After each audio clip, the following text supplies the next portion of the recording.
लोगों के बीच में नाराजगी नहीं होनी चाहिए।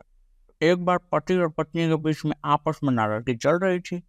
नाराजगी इतनी थी कि दोनों एक ही कमरे में रहने के बावजूद भी एक दूसरे से बात नहीं कर रहे थे, लेकिन दोनों एक दूसरे के काम में कोई कमी भी नहीं आने देते थे। बहुत अच्छी बात है।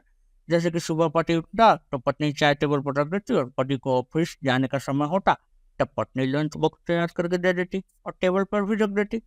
पति ऑफिस में से शाम को घर आते समय सब्जी राशन यानी कि जो भी जरूरत का सामान हो पत्नी के बिना बताए ही लेकर आता।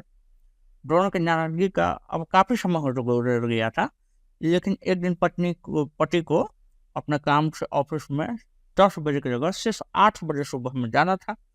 तो पत्नी को देर रात तक सोने की आदत थी और वो अलार्म से भी उठ नहीं पाता था। हरामी था ना साला। तो उसने दिमाग लगाया। एक आइडिया उसके पास कि अपने पर्ची लेटर और अपने पत्नी का नाम लिखी और उसमें लिख दिया कि मुझे सुबह जल्दी ऑफिस जाना है तो मुझे 6 बजे जगा देना। तो जिस तरह उसने पर्ची पे अपना पत्नी के नाम पर लिख कर रख दिया था कि मुझे 6 बजे सुबह उठा देना और बेफिक्र होकर आराम से सो गए उसे सुरा। पत्नी ने भी पर्ची खोल कर पढ़ी और फिर सोचने लगी कि बाद में आराम से सो गई। ठीक है। तो सुबह जब पत्नी का नींद खुला तो वो घड़ी सामने देखा तो घड़ी में 8 बज रहा था।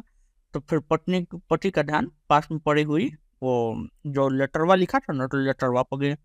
तो पति वो पर्ची खोलता है तो उसमें क्या लिखा हुआ मिलता है कि उठ जाओ सुबह के 6 बज गए हैं। ठीक है। मतलब कि उसको पते नहीं चलना दी, उसको उठा भी नहीं की, वो बेचारा सोते रह गया कि 8 बजे 6 बजे उठा देगी हमको लेटर पढ़ के और वो लेटर में लिख दी कि 6 बजे उठ जाओ।